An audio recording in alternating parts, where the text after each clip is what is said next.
All you have to do is hit record. I found it. I found the button. Did you hit record? I found the button. Is it actually? Oh, did you hit it? Yeah. Okay, so you're actually recording now. Yes. We start so many episodes talking about whether or not we're recording. It's supposed to be a cold open, but it ends up being lukewarm. Because that's what we do. We start these episodes and it's like, all right, I'm recording. I'm recording. Okay, hang on. Wait, ask me again. Did you hit record? I am recording! Woo! All right, cool. So, okay. So Liquid Death, right? We were talking about this. It says recycle or die. It's flavored water, sparkling water, right? Here, I feel the same way about this that I do about any of my vegan options for anything, right? Like, I'm not going to go to anybody and go, this tastes because it's okay. I've got Liquid Death Killer Cola, right? And it says cola on it. So you might think Pepsi, Coke, right? If you're someone who drinks Pepsi or Coke and you switch over to Liquid Death thinking it's going to taste the same, joke's on you, buddy. Well, yeah. I'm also never going to go to anybody and be like, this vegan burger tastes exactly like a regular hamburger. I've heard people say that the Impossible Burger does. I'm not going to say that. It doesn't. It doesn't. No, it doesn't. It doesn't. It wears the only response to that when someone's like, "Hey, this tastes exactly the same," you go, "Yeah, where's the blood and iron? Like, where is that flavor? Because that should be in there." I like both. Yeah, I totally. like all options. I love my vegan options. I love my non-sugary options. This only has. I know we're sponsored by these guys now, so this only has carbonated water, agave nectar, citric acid, some natural flavor, not even enough that they have to mention chemical compounds, and stevia leaf extract. I like stevia. That's it, baby. That's all that's in here, man. Some people don't like that 2 flavor. grams of carbs. Whatever. Here, the thing is, like, you pick your poisons in life. I'm just trying to pick less poisons over time. That's it. You know? And so I got this nice little Liquid Death Cola. I also love that it's called Liquid Death. Like, they got me with the marketing. Oh, you know? Dude, totally. I'm a schmucker for a skull on a can. It's a good name, too. Like, Murder Your Thirst. They're really good at marketing. Recycle or Die. Yeah. I love all of this. It's very metal. It fits my It's very metal.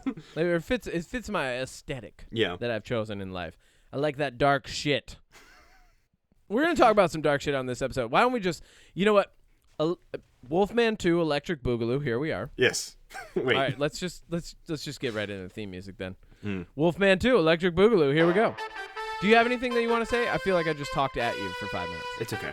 It's only been 2. It's okay. I just roll the music. I'm gonna talk at you for Wolfman, so it's fine. Talk at me now. Okay. What's on your mind? Bum, bum, bum. Bum, bum, bum. That's what's on your mind? All right, here we go.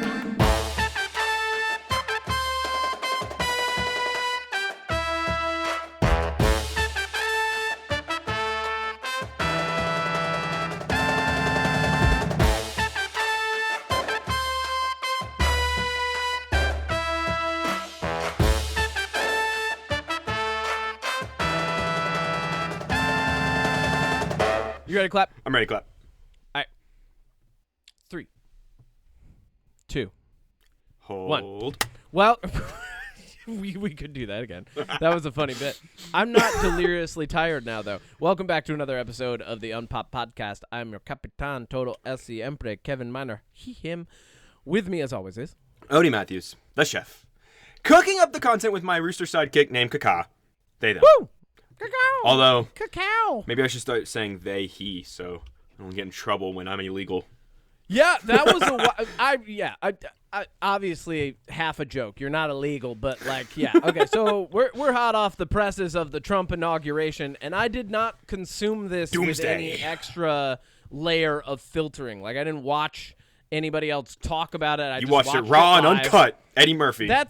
Well, you know what I realized? There's a lot of people that I talk to that are like, I don't touch anything with politics. I'm like, well, then who's steering the ship?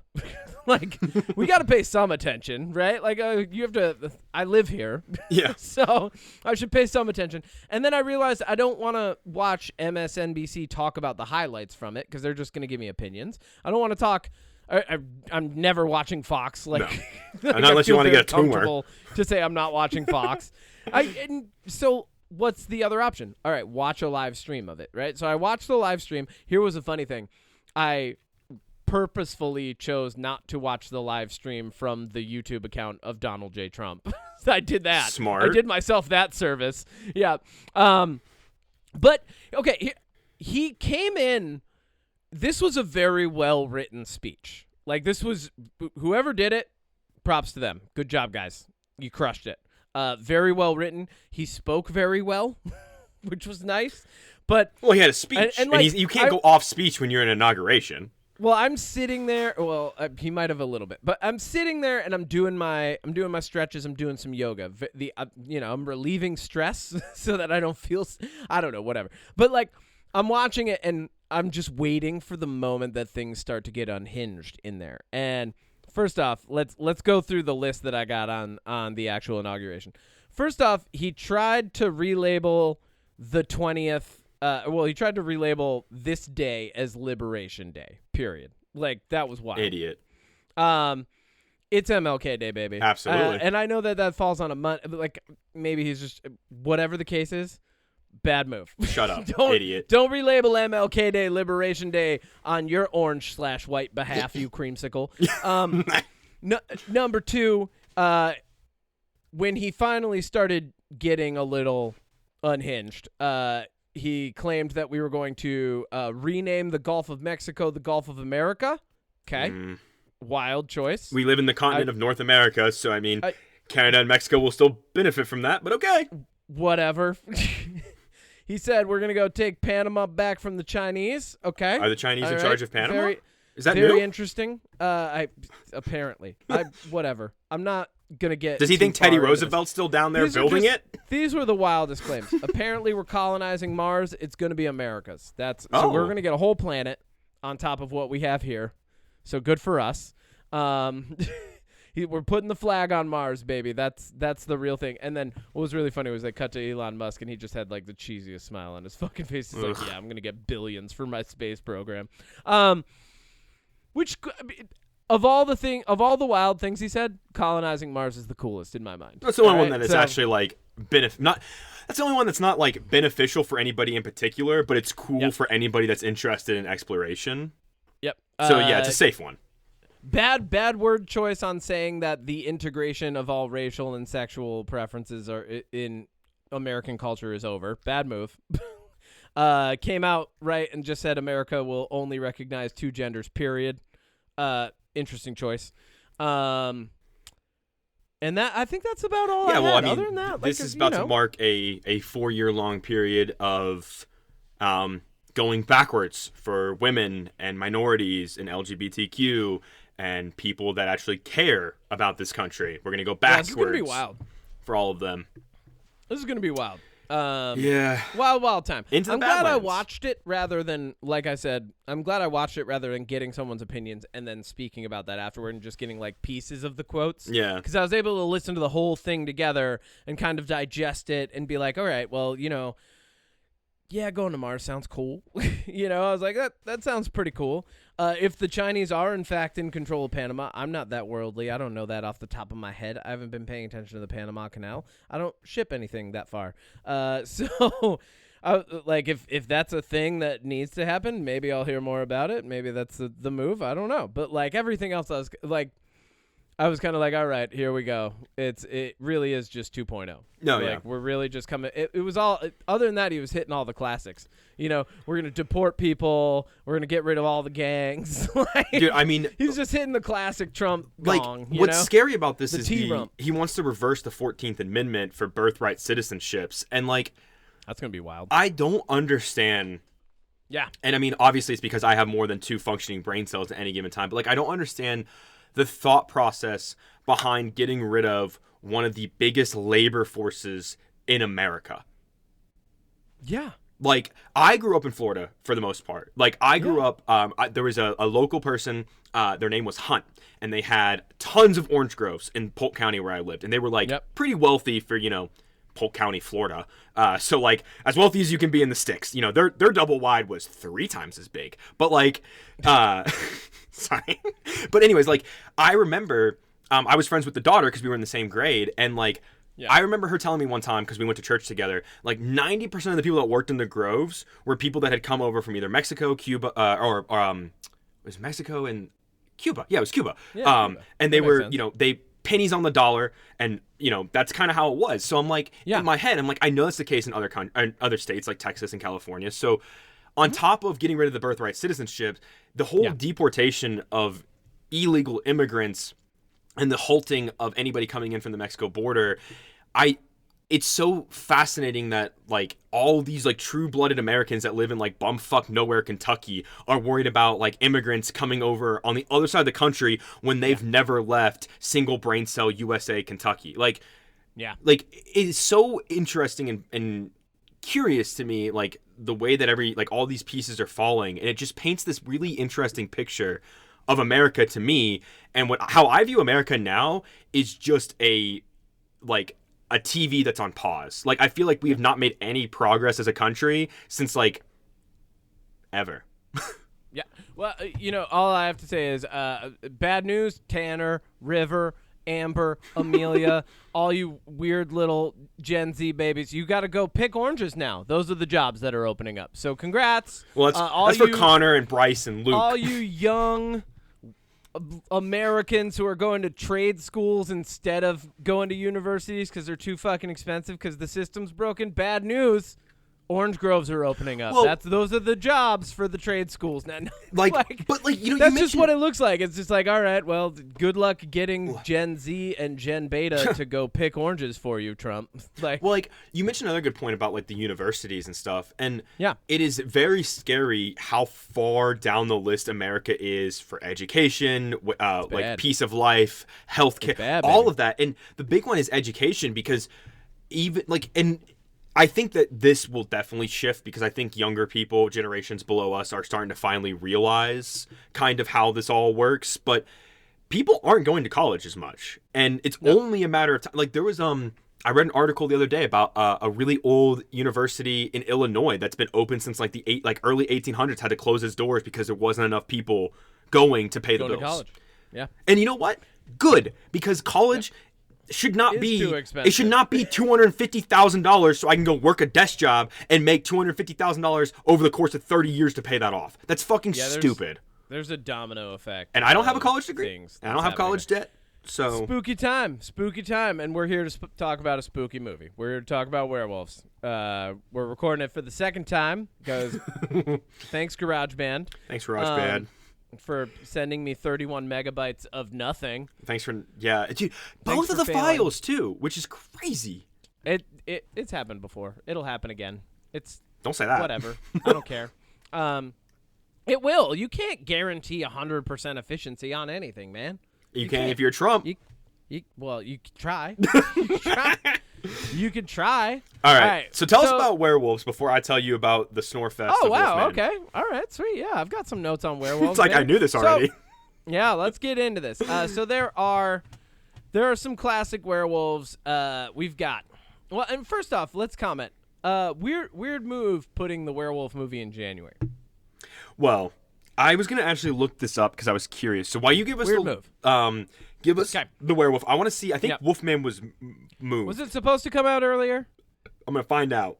And then there were better horror movies coming out. Anyway, so here we go. We got Wolfman. We talked about this a little bit last time, and I do want to cover this. So we got Wolfman. We had The Invisible Man. We're getting a Frankenstein-ish movie in the realm of Frankenstein from Guillermo del Toro. We got Dracula a la Nosferatu, right? We're getting a lot of these Universal monster movies. Do you think this is Hollywood sort of throwing the proverbial dart at the board going, all right, maybe they want Universal monsters now? Yeah. Do you think that's the case? Is it just Hollywood going, we'll see if this one sticks this year? This is actually perfect because I was looking up the production of this Wolfman movie. It does not look like it was pushed. But what is interesting is since 2014, they've been trying to get this going. And at one point, it had The Rock attached to it. At one point, it was a Ryan Gosling story in the vein of Nightcrawler with Jake Gyllenhaal's movie Nightcrawler. That would have been weird.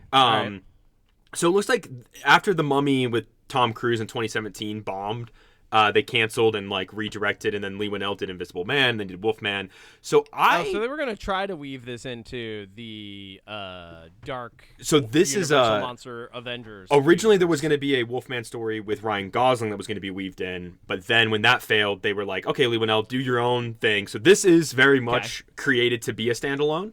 Oh, cool. Well, that's good. But yeah. But do you think that this is like Hollywood going, yeah, maybe this is the next wave we're gonna ride, though? You know, like, all right, big fantasy is kind of in a lull. Yeah, superhero honestly, fatigue has set in. What are we doing? I think I wouldn't mind if we saw a little bit, and I think we get this more than people necessarily realize with small budget horror movies that come out through like Blumhouse and A24 and whatnot. Yeah. I would love to see a resurgence of just really, really creative people, like directors like Lee Winnell, because even though I did not enjoy this movie that much at all, I still think he's extremely talented and very, very creative. And I would love to see other directors like Lee Winnell, Robert Eggers, the guy that did Alien Romulus. I would love to see Andy Muschietti, who did the It movies. Like, I would love to see these directors. Fede Alvarez? Yeah, Fede Alvarez. I got you. Thank you. I would love to see them give them like 20, 25 million. That's what Wolfman, Invisible Man costs. Like a small budget, but enough you can do a lot with it, and let them just do these little like isolated, this one's the Mummy, this one's Dracula, this one's this. Like, it doesn't have to be universal. Just make it like, I love these little like art house projects where you can feel the heart and soul. A great example, The Damned. Like, that movie felt like there was so much creative care that went into it. I would love to see more like that. Yeah. All right. So, just going over the history of werewolves. Werewolves have been in culture for quite some time, or at least anthropomorphic wolves, or wolves as like a fearful race of beings or creatures or whatever. You've even got like Fenrir in the Norse pantheon. But then moving up more into the modern realm, where we see kind of like the Wolfman take shape, there is a condition called hypertrichosis. It causes the growth of thick hair on a human being in places where we normally don't get it. Famous example being the Wolf Boys. I believe they were from Argentina. But they looked like little werewolves, and they got paraded around the talk show circuit when I was a kid. And I just remember seeing them and being like, oh, yeah, they're covered in hair, baby. Yep. It's the same condition that creates the bearded lady side attraction, in the quote-unquote freak show, right? So all hypertrichosis is what we know it to be now. It wasn't always known as that, but that's where you could guess some of like the roots of the werewolf or Wolfman story come from. There's also lycanthropy. Lycanthropy in fiction is the act of being a werewolf that can like. Typically, a lichen switches back and forth. Lycanthropy is kind of the general term for a werewolf, like the status of being one. But clinical lycanthropy is when someone believes that they can turn into an animal in real life. That's why it's clinical. We're diagnosing you with lycanthropy. You are insane and believe that you can turn into an animal, and nobody should have ever let you read Animorphs as a child. Because then you'll be really fucked. Exactly. You'll be looking for a weird blue centaur with weird bug things coming out of his head, alien spaceships. Well, we live in an age where, like, we know enough about everybody now that, like, you're like, don't show that book to somebody. You might awaken something in them. Don't do that. We don't want to risk that anymore. Remember the Starfish cover? Oh, God. Weird. Yeah, so, going through, like, after that, like, so here's your basis. You got hypertrichosis, you've got lycanthropy, you got clinical lycanthropy. In modern media, we've had a lot of examples of what I would classify as the three categories of werewolf-esque type movies, literature, what have you. And the first, I would say, kind of like leaning into less and then into more control. You have anthropomorphic wolves. These are wolves that typically have people features like talking, standing, moving, looking like a person. Your classic wolf in Red Riding Hood originally was a wolf who would just talk, very human-like. Now, the modern version, I even played it last year. There's the wolf in Into the Woods. See, Hoodwinked. Man, play, yeah. Yep. We also have Hoodwinked. That was Wolf. His literal name is Wolf. And then you've got Bigby Wolf, who's the wolf in The Wolf Among Us, the famous Telltale games and comic books. He is a man who, when he gets angry, more of his wolf tendencies come out, and like he but it's because the storybook world has crossed over into the real world. So like whenever any of them get angry, they tend to like turn into their storybook form because they're like hiding from humans, I guess. Then you got Warwick in Arcane, very classic werewolf look. Giant anthropomorphic wolf, really a mutant man consciousness inside of a wolf. You've got Saberwolf from Killer Instinct, the fighting game. Legoshi from Beastars, Wolf O'Donnell in Star Fox, everybody's least favorite villain who just taunts Star Fox all the time. You've got Moro in Princess Mononoke, more of a wolf spirit, but anthropomorphic nonetheless. Yeah. Hollow in Spice and Wolf, one of my favorite animes ever that teaches you about economics, even though it's about a wolf goddess and a merchant just kind of hanging around. You've got Sajin Komamura in Bleach, and then the two children in Wolf Children, which is an animated story about a woman who has babies with a werewolf man, and the babies are wolf children. Then we have our classic werewolves. They're more controlled by the moon cycle itself. That's part of like the actual full curse. moon. We're getting into the curse portion of this. Yeah.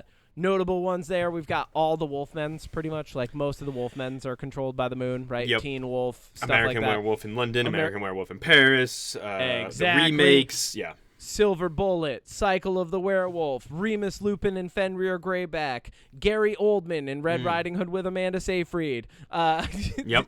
I think his character's name was Cessair, but that's her dad. Like, so her dad's the werewolf. It's like a Darth Vader werewolf, basically. He's Darth Wolf, Darth Wolf Vader. But like, all of these they adhere to the actual. Like, there's more rules. There's more of a curse involved.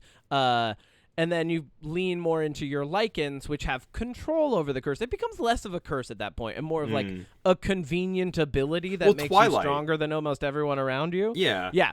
Well, you got Twilight. Because they can transform at will is kind of what I was, And they're still upset anyway. They're like, oh, we're so bummed that we're these giant wolf puppies. Like, get out of here. Shut the fuck up, Tyler Lautner. Go be Shark Boy and Lava Girl again. Yeah, get out Just of kidding. here. You weren't invited for the sequel. We can be heroes.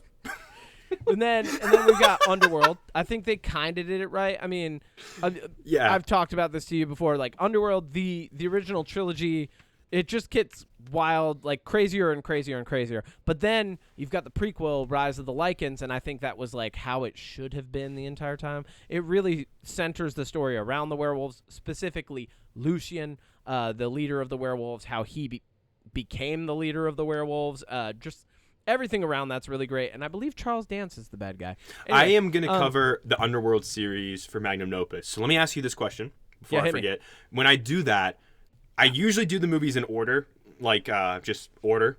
Should I do the prequel first before I go? Like, should I do it in order, like chronological order of the timeline? You should do it in the order they were released. Perfect. Yeah. Okay. Because I feel like it was 1, 2. And then the prequel and then 3, but either way, like the prequel coming later, I think after watching 1 and 2, you'll be like, no, the prequel's better. Like, what's up? Okay. It's so cool. Because they get rid of like the thing that made 1 and 2, like they leaned into the Matrix, right? Like they were like, we got bullets that have the sun inside of them, basically. Like, so we kill vampires from the inside out, and vampires are like, we've got liquid metal in our bullets. We got liquid silver, so that'll kill you. Who's the lady in that? Kate Beckinsale. Kate Beckinsale. Yep. And there's 5 of them? Yes. Holy and then the last shit. Lycan thing that I want to mention, and it's more of a reverse Lycan scenario, is Wolf's Rain. It's an animated show about the apocalypse and a bunch of wolves who hide themselves in human form in regular society trying to find paradise. It's a really great show. All of the wolves are, like, when they transform, you can see that they're, like, basically teenagers or preteens. And the only question I ask people before they watch it, or if they ask me about it, what I think about it, is I say, do you like animals? And they go, yes. And I go, do you want to cry a lot? Oh, yeah. Because they're it gets very sad. So that is the case with Wolf's Rain. Those are kind of the Lycans that I want to mention. There's other examples of them.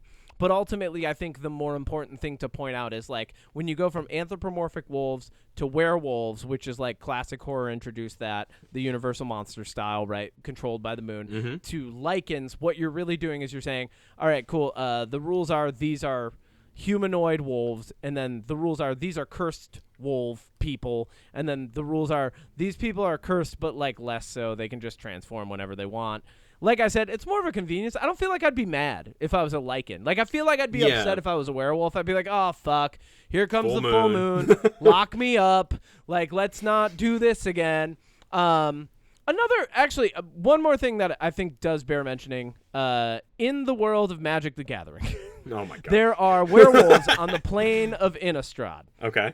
They are essential to the plot. A lot of times the werewolves are fighting off the vampires, and so there's a little bit of an underworld vibe there, but Innistrad is classic gothic horror influenced, and it has a moon made of silver that is almost always full. And the werewolves in a very recent set a few years ago were attempting to make it so that it was always nighttime all over the plane of Innistrad with a full moon so that they could just take over the whole fucking planet, which was cool. Yeah. Or plane of existence. I thought that was a cool story. I think that they do a really good job in Magic the Gathering literature of showing how much of a problem it can be a werewolf. Like, some of the people who have less control over being a werewolf will like lock themselves up and like try to hide from other people. Some people who have more control over it, or like more consciousness and awareness and self, like just a sense of self in that form, will be more confident with the way that they utilize it. So I thought that was worth mentioning. Well, anyway, so then let's pivot off of that, because Wolfman, I want to keep on the difference. Wolfman doesn't really fall into any of those necessarily. Okay. Let's just go ahead and do this here. Full spoilers for Wolfman. Oh! That's yep, there we go. The way that the Wolfman happens, and I'm going to run through the plot, but it's a disease. The story sets it up as a hiker went missing back in like 1955, I think the year was. It's a disease like rabies. Essentially, and once you're scratched, bit, whatever, you, over the course of what seems like probably 12 hours, you then turn into, I'm using air quotes, a wolfman. Realistically, you turn into a man with an underbite who sees things really hazy, and you're a little hairy and bald. Not really a wolfman. We'll get into it. But yeah, so he doesn't transform back and forth. He is constantly in this hybrid half-man, half-wolf, no control, very animalistic kind of transformation. So I think that, and you might know more about in Paris and in London, the American Werewolf stories. Yep. I'm pretty sure that when he's a werewolf in those, he still has some kind of control. Not so much. Okay. No, okay. It's very animal instinct. Okay, so then they did keep that part. You're just going to attack somebody. Okay, so that part they did keep, which I would prefer, because if you let them have control, then they're basically just superheroes. Yeah, what's the curse? Yeah, so like let's run through this movie. If you've seen the trailer, you've seen the movie, because great, we love that. We love when they give the whole movie. Nothing happens, and I'll talk about it. But basically, the movie opens in the past, and Christopher Abbott. Let me get the names of these characters, because the last time I was just calling them Dad, Mom, and Daughter, and it got confused because there's another Dad. Well, there's Dad Wolf and Granddad Wolf, right? Yeah, okay. So Christopher Abbott is playing a character named Blake. His wife is Charlotte, and their kid is Ginger. Those are the three names I'm going to use. So if I say Dad, I'm talking about Blake's dad. So the movie I did this last time, too. Ginger Snaps is also a great werewolf movie. Snaps. No, seriously, it's really, really highly rated. I looked amazing. it up. It's on my list. I don't know why I always forget about it. It's such a good movie. Okay, so the sequel's not bad either, which is like anyway. Sequel? Sorry. Okay. So the movie opens in the past. It's Blake and his dad. It's in Oregon. They live, and this is the biggest thing that I'm like, what the fuck? So they live in the middle of the woods, and they're in the sticks. Yeah, they're in the sticks of Oregon, and this legend is very apparent. But there are other people that live in these mountains, and basically the whole opening, they go hunting, and on this hunting journey, they get some glimpses of the Wolfman in the distance. They hide in a deer blind. Okay. And it ends when you see the breath of the Wolfman at the front of the deer blind, and the dad points the gun, and then the camera swings around in a really cool transition where it swings around, and you see the breath come up just behind him, and then it just cuts where they're in their house again, and the dad is talking to someone on the radio being like, I saw it, I'm gonna kill it, I'm gonna end this. So like people know this thing exists, but then people still go out into the woods and like, oh, weird. Like, what the fuck? So, or maybe it's like a Sasquatch thing where like he's saying it and they're like, yeah, okay, Randy, whatever you want. See, and I thought that too, but like later on you meet another character in the trailer, the one that falls out of the moving truck. Like in the moving truck in that conversation, like he mentions like, yeah, like we've been seeing it. Like, so people believe this thing. We've been seeing it. Like, so anyways, that's all. It sounds like it's all the people who are like, I've done seen it, and everyone else is like, yeah, all right, okay. I just wouldn't live there. But, so then it cuts to adult Blake with his wife, Charlotte, and his kid, Ginger. In Oregon still. I don't know where they're at, because maybe they're in Portland, because it looked like New York City, but like, not big enough to be New York City, but like too small to be Portland. I don't know. Either way, they're in a major Portland. Yeah, and so you find out that Blake's dad had gone missing years back, and he finally got something in the mail that like confirmed, hey, your dad is dead. Here's the keys to his house. You know, that whole thing. So yeah, Blake and Charlotte aren't having great times in their marriage, and Charlotte might not be the most present mother because she's dedicated to her job. So Blake comes up with this idea, hey, let's all drive up to this abandoned house in the middle of the woods and we'll pack up my dad's stuff, and it'll be a fun way to spend time as a family. And I can just tell you right now, if I was like 8 years old and my dad was like, yeah, we're going to go pack up your grandpa who you never met. We're going to go pack up his house in the middle of the woods. I'd be like, no, don't make me do that. Okay. So they take a moving truck. They go up to the thing. They meet the guy. They meet like one of the neighbors. And while they're driving to the dad's house with the neighbor in the U-Haul, a Wolfman appears in the road. They swerve off the road. And then that's where the trailer starts, where they're in the tree and they're all trying to get out of the truck. And then the Wolfman kills the random guy, and then they run to the house and they take shelter, right? Yep. Kind of everybody that's seen the trailer knows where we're at this point. So then what happens basically over the rest of the probably like, this is an hour and 47-minute movie. I would say by the time they actually get into the house, we'll probably have an hour left. Okay. So all right. A decent amount of time where nothing has really happened, but like we've done a lot of character establishment. Still enough time for some cool stuff to happen. Spoiler alert, it doesn't. Then the rest of the movie is basically just he slowly is transforming into the werewolf. They do this cool thing, and they show it in the trailer where they do like a dolly shot where it comes around him and it goes from like normal view into what he sees, and basically he just sees like a very distorted, he can't understand people, and everybody's eyes are black with like really white, like really bright white lights shining out of them. They don't look human anymore. Like their faces are distorted. Like they still look human, but like the animalistic instinct of the Wolfman would probably make them, like, I can understand why he would attack because it's an animal at that point. But unfortunately, I think that Leigh Whannell focused more on the transforming into the Wolfman and how that could affect the people around you, as opposed to what it's actually like dealing with a Wolfman. And to a small degree, he does a little bit of both, because there's a Wolfman that's already a wolf, and then you've got Blake who's transforming into one. And I think this was probably my biggest problem, is that it's pretty obvious and clear that the other Wolfman is his dad. Like, the dude went missing in the woods. No one's heard of him. I mean, come on. Like, come on. Like, let's be honest here. Like, come on. Like, it's going to be him. Yeah, they didn't bury the twist enough. No. And so, there's one... It's Darth Wolf again. It's Darth Wolf again. Again. Like, not even an original idea. No, and like, they barricade the door. Like, there's one point where they walk by the back door, and there's a doggy door, so like, the Wolfman grabs one of them and like holds on for a second. Here we go. There's a moment where Blake's character's hearing really loud thumping, and he goes upstairs, and when he finally figures out what it is, it's a tarantula, and every time it's like whatever they have hits the wall, it makes like a really loud thump because his hearing is getting crazy. But then his hearing is not crazy from that point on again. Like, that's the only time it happens. Just for a moment. And then they run out to the truck. Well, maybe it's that he gets used to it. That's okay. That's we'll give him credit. Give him credit on that one. All right. It doesn't always so have to be that way. I don't know. I don't make the rules. I don't make the werewolf rules here. I don't think anybody did in this one, because then what happens is basically like Charlotte starts to realize Blake is pretty fucked up. Ginger's freaking out, the kid. So they go to get in the truck, and that's where it's in the trailer. Like, literally that whole scene is in the trailer where they try to start the truck. Yeah. The guy comes in, they don't escape, and then they run away again. Like, this movie, unfortunately, is a lot of hiding, scared, running, hiding, scared, running.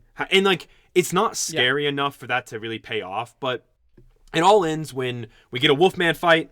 Blake kills the other Wolfman and then sees the tattoo, and he's like, "Oh my god, that was my dad." That was my dad the whole time. He can't speak, but you can tell that he realizes it. So he's real sad that he killed his dad. I guess and then the movie just ends where Blake goes full Wolfman, chases Charlotte and Ginger to the same deer blind that we saw in the beginning, where Blake and his dad hid, and then she never left Oregon. And then this is where I'm gonna. That's kind of. There's some other scary moments where, like, he walks by the window, or whatever.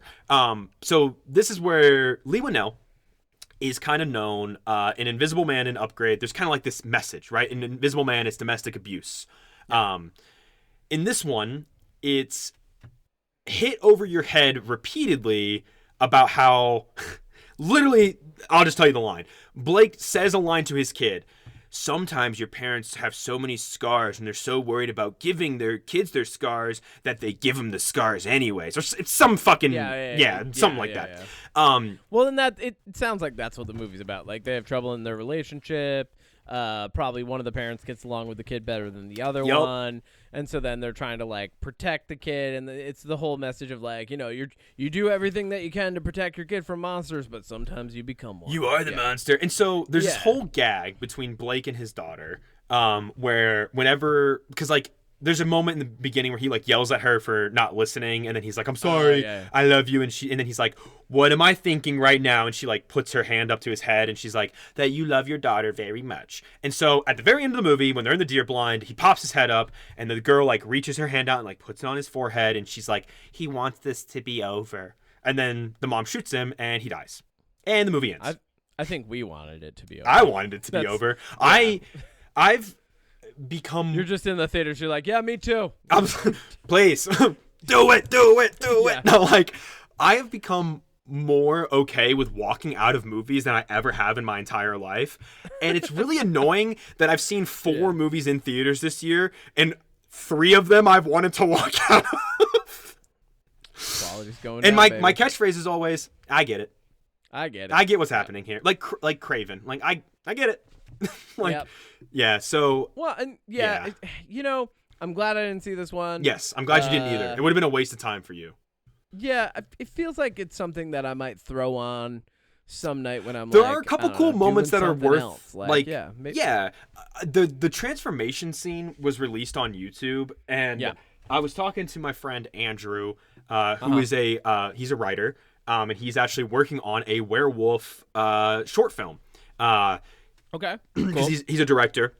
Yep. Or trying to break into that scene. Oh, you know what? He's a director. He's directed a short film. He's a director. There we go.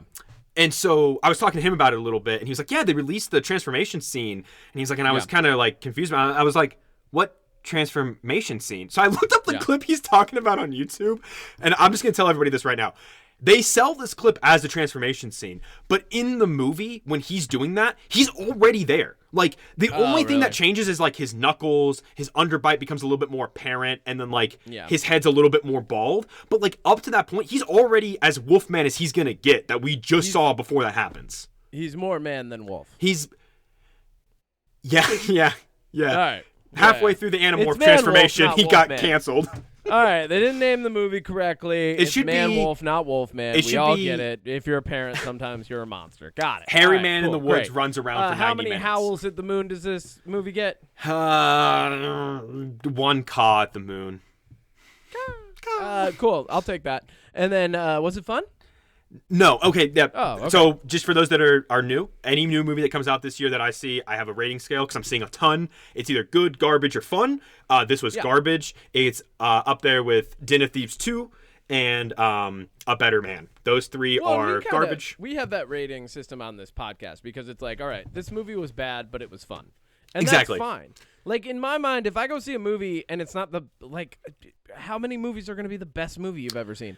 Only one. Only right? one. Like, only one will be the best. Mm-hmm. And then everything else can, like, be, different variations of good or great. Yeah. Or bad. Or bad. But, like, as long as I'm having fun not enjoying something, like Borderlands, I had fun not enjoying that, right? Yeah. So, like, it's not the worst. I enjoyed complaining about it, like, because it is bad. But, like, ultimately, I think if I can hold the opinion that something is subjectively bad for me while still having fun, it was at least worth my time. Exactly. And I think if I look at, and you know what, let's just do a little peek ahead, because next weekend I'm seeing 2 movies. Flight Risk with Mark Wahlberg, directed by Mel Gibson, and a movie called Presence, which is another horror film. But after that, there's the movie called Love Hurts with Short Round.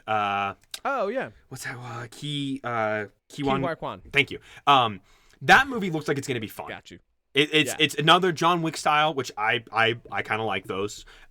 So yeah, bang, shoot 'em up. I was hoping for more fun and good movies, but golly, this year's off to a bad start, in my opinion. Yeah, rough times. Because I saw the Better Man, the monkey biopic movie about British pop star guy. Bobby. Yes. I can understand why it's tanking. Bobby? Yeah, whatever his name is. I just saw it and I don't even remember what his name was. Robbie Williams. Robbie Williams. Williams. I didn't like that movie. And again, I've said it before, like when I saw it better, A Complete Unknown about Bob Dylan. Those kind of like musical biopic movies aren't really my jam, but this one having a CGI monkey made it just worse.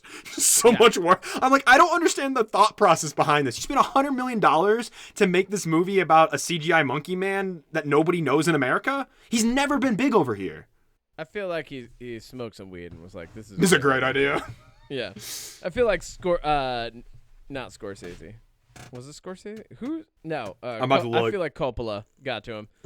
he was like, "I'm making Megalopolis, and you should make a movie about you as a monkey man." It's actually incredible. That was the idea. He was like, "Hear me out, Bobby. I'm gonna do a movie about me and how much emotional resentment I have, but I'm gonna completely cover all of that with a bunch of bullshit about moving sidewalks and going to the club." The director, and you are gonna make a movie about yourself and all the emotional turmoil you've been through, but you're gonna be a monkey the whole time. And Robbie Williams was like, "That's wild, yeah." I like that. Oh, good idea. Yeah. Robbie Williams, here's a fun little tidbit. We'll get into our jams after this because you jogged my memory. Robbie Williams once told a story on a late night talk show about how he thought that the cleaning lady had come into his room one night after a night of partying, and he got a blowjob from this woman. And then he went downstairs for breakfast, and he's like, "Man, the cleaning lady is wild in this place." And they're like, "What cleaning lady?" And he was like, "Wait, what?" And they're like, "There's no cleaning lady here." And he's like, "Wait, that was just a random woman in my room?" Like, and I'm like everybody listening to this story is like, "Jesus Christ, this is insane." That's so And then funny. it turns out it was just some like lady that everybody knew who hung out at the pub that was like super easy or something. Like, he was just That's awesome. But he's telling the story in front of like, I think the other guests were like Anna Kendrick and shit on the talk show, and like everybody's just like, "Oh my God, not this one. Like, don't tell this story ever. Just don't tell that kind of story, now. period." He told that story. Yeah, he told that story. A wild story to talk about in general. Like, yeah, I got a blowjob. You leave that one for never have I ever, right? Like, never have I ever gotten a blowjob from a cleaning story. lady who wasn't a cleaning lady. Well, put the finger down.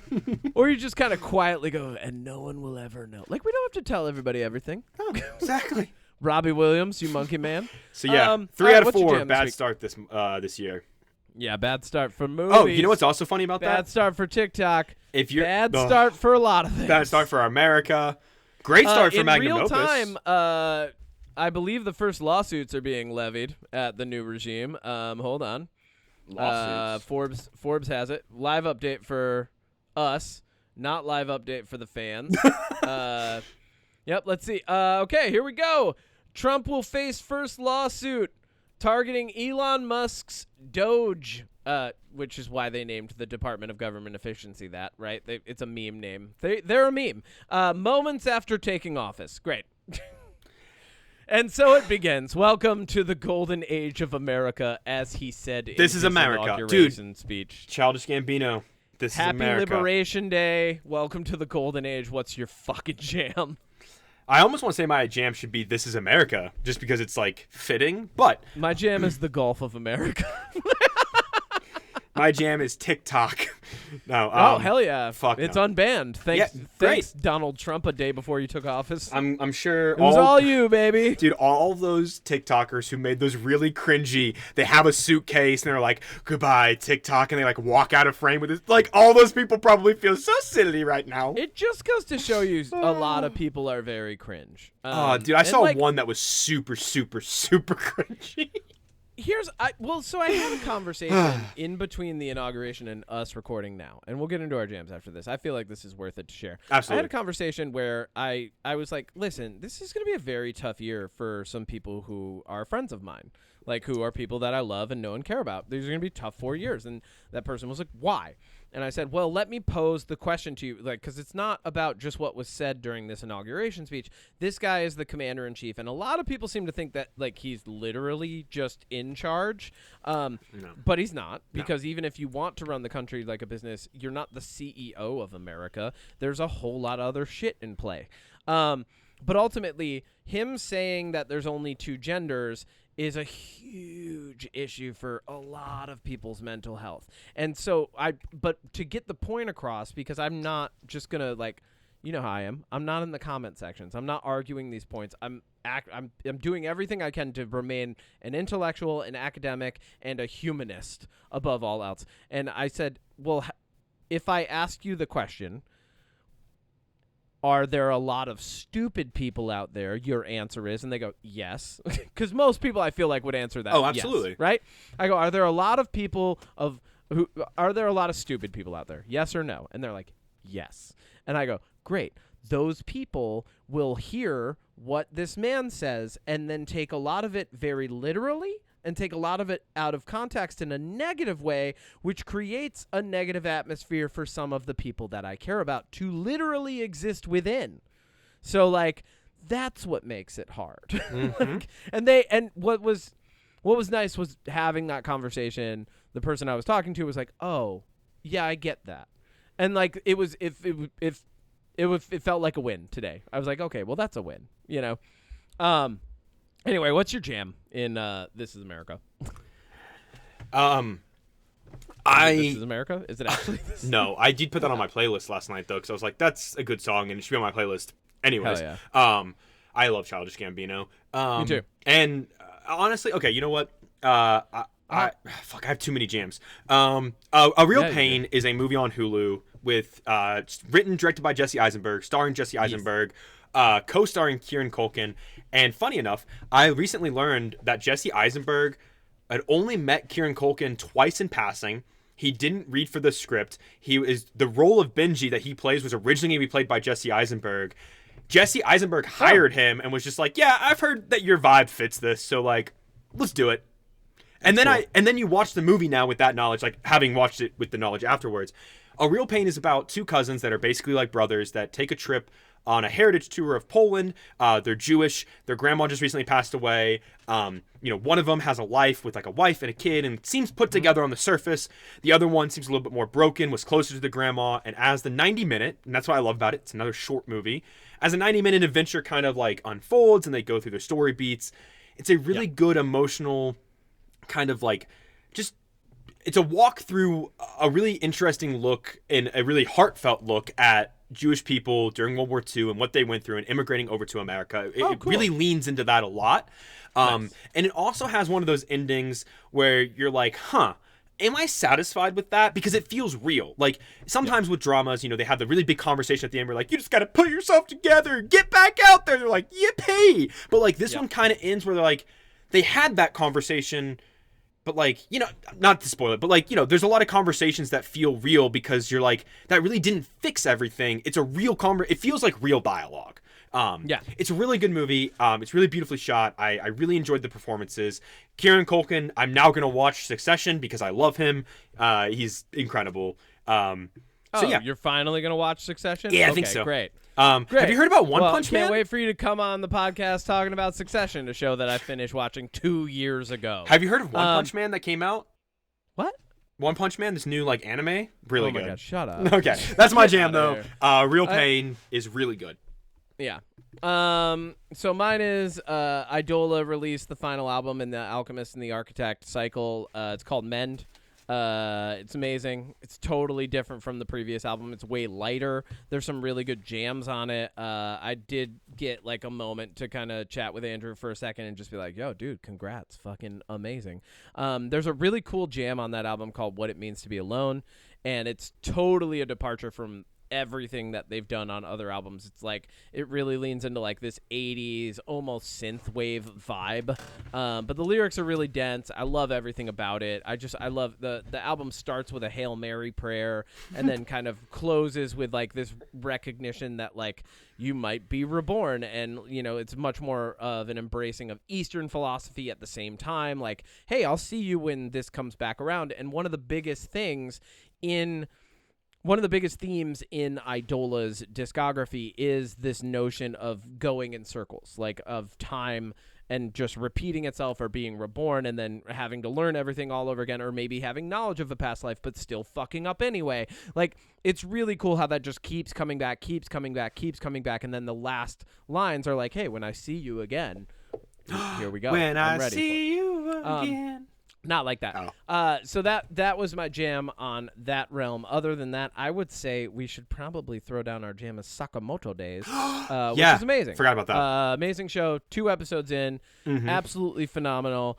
I think it's going to be one of those ones that it hits, and there's going to be a subculture of people that are yo, Sakamoto Days, for sure, right? It's very fun.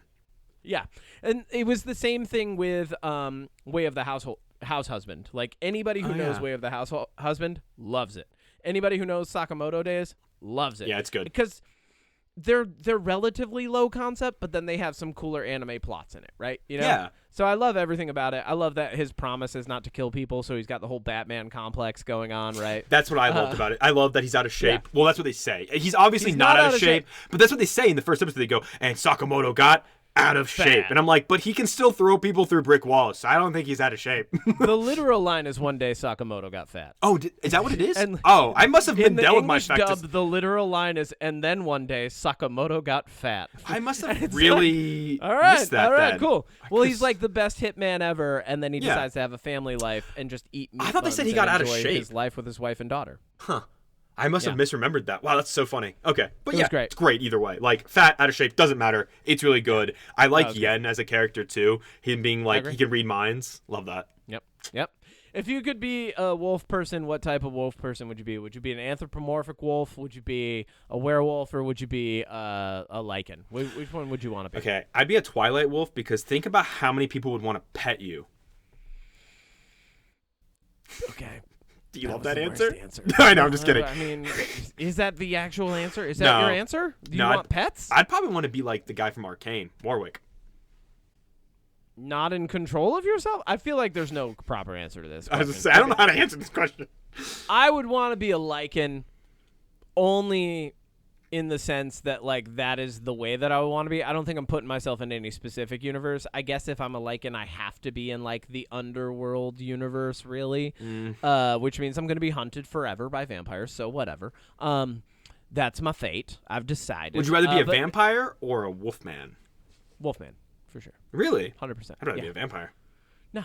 Yeah. No, that's annoying. You How? can't go out in the daytime? Wolf people can go out in the daytime. No, that's only some vampires. Again, I'm in the Twilight world, so I just sparkle. Oh, you're going to sparkle. I'm going to sparkle. You want to live in Twilight? The what? You want to be in Mormon vampire world? That's where you want to be. It's in Oregon, or was it in Washington? In Washington. Oh, it's in Washington.